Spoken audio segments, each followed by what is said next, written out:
Okay, the first step you want to do here is remove the fan shroud. It's held on by around 5 or 6 of these little clips. What you're going to need for this is going to be just a pocket screwdriver or a flathead screwdriver. And what you're going to do is stick it under here, pop it up. And you're going to do that with each one of these. Once you got each one of these up,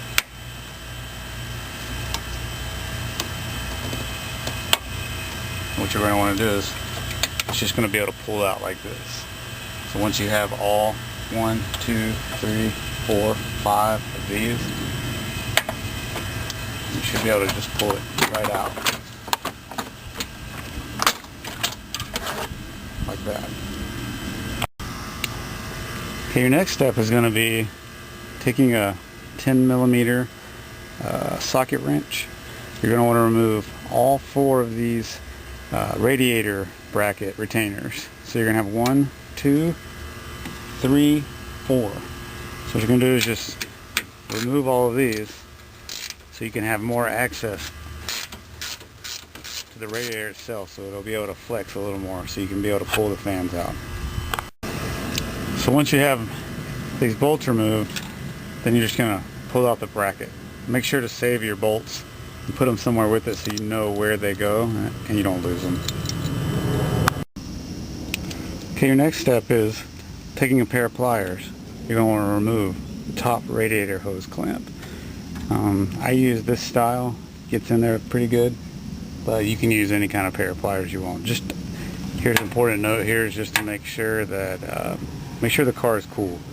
Right now I haven't cranked it all day, so don't do this. Release the cooling system unless the car is cool. And then you're just going to want to twist this and put your pan underneath here so to collect any of the coolant that might fall out. Now as you can see, the radiator hose removed, the radiator brackets removed. You're going to have pretty much full access to be able to get to this fan and the other fan. So now what we're going to do while you're at it is go ahead and remove. You might be able to get away with it, but I just remove the overflow tube just so I can have less items in my way, so you'll be able to have full access to this. And so our next step is we're going to want to remove both of the fan motor connections. So what you're going to do is remove the fan motor connection. So there's a little clip here. You're going to press down on it and pull out like this. And now what you can do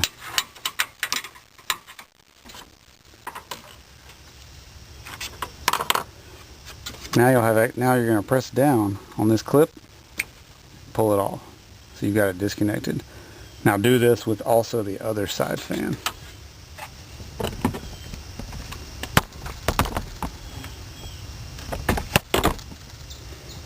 So you see here you have your other fan.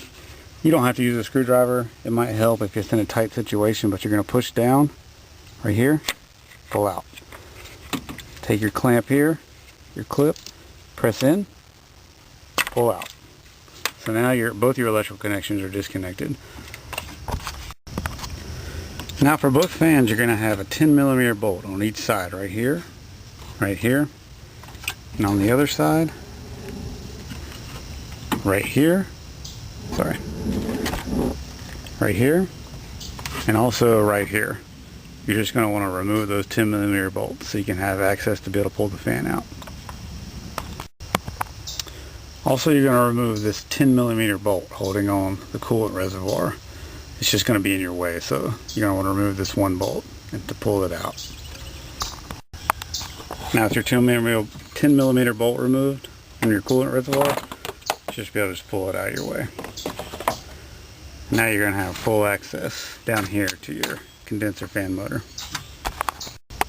Okay, to be able to pull your fans out, you're going to have to remove the battery holder, and the battery tray. So what you got to do is get your 10mm bolt and remove and loosen this on the positive side and also the bolt on the negative side. Always remember, if you're going to remove this and your car has a radio code or a navigation code, always to have those available for when you re-hook the battery. Otherwise you're going to have to go to Honda or get your password. So before removing these, always write down that password. To get that off, you're going to have to remove these two. Like I said, pull off on the clip right here. Just remove, pulls up. And then you're going to have two Tillman bolts, one here and one here. So go ahead and remove one of these and loosen the other one, and we should be able to get that out of the way. Now that you got your two battery holder bolts loosened, just unclip them from the bottom. You'll see there's little hooks. Go ahead and pull that out of your way. Got both your terminals removed.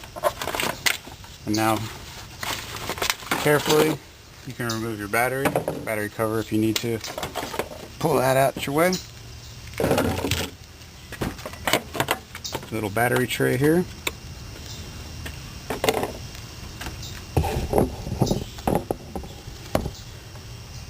Now you see down here, you've got this is your battery tray that it sits on. You're going to have to remove that as well to get full access. Now your battery tray platform is held on by 5 12mm bolts. You got one here, one here, one here, and then two underneath. So go ahead and remove those and the tray should pull right out. Okay, once you've got all 5 of the 12mm removed, you're going to want to remove this clip and this clip so you can be able to pull the tray out to get all your access. It's just got another little clip on it, kind of like our earlier connector. You're going to want to push down on it and pull out. So, okay, once you've got those connectors off, or sorry, those wiring harness clips off, you can just wedge your fan out of the space. It's going to be a little tight still, but you should be able to just wedge it out and pull it straight out. Okay, once you've got the radiator fan motor out, you're going to want to get the condenser fan motor out. If you only have the radiator fan replaced, you can skip ahead, but if you have a condenser fan motor replaced, this is your next step. You're going to want to come over here, and you're going to want it to go where the radiator fan was to get there. What I found is the easiest way probably is to, normally the clips are facing up, turn the radiator sideways so the clips are on this side, and then you're going to have a wiring harness going right here on this support. There's little clips on the back. Unclip those, you can see the wiring harness here. Move it to the side, and you should be able to get the fan to move all the way over to where your radiator fan is, or was, and then you can pull it up to the top. See, now I got my condenser fan motor over here. Just going to want to work it out through the top like you did the radiator fan. Pull it out through the top. Okay, now you've got both the condenser fan motor and the radiator fan motor out. You're just going to want to lay each one side by side with your new one. Make sure all the connections are there in the proper place. And something else I wanted to show you, I forgot to show you on the condenser fan motor, which is the fan motor on the left when you're looking at the engine. It's down here. Before you pull it out, there's going to be a clip, another connector here, and just like you removed this one on top, the clip down below is going to need to be removed. And it also has another little white clip over here. And you're also, I have to do this on this model, but you want to transfer over anything from the old motor. It's not on the new motor, like this wiring clip. So this wiring clip also held a wire in, and you can reach all that from the top. So yeah, like I said, got both these fan motors from rockauto.com.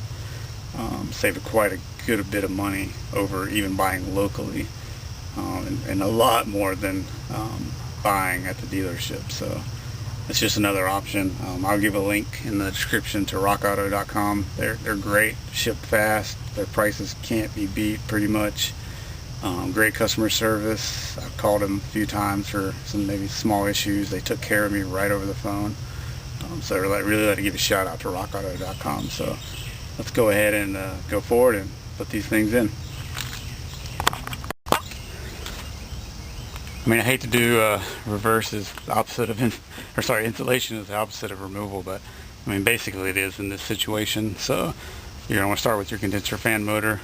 Go ahead, slide it in, put it in over here, put your radiator fan motor in there, put back your battery tray, and then, put back your shroud.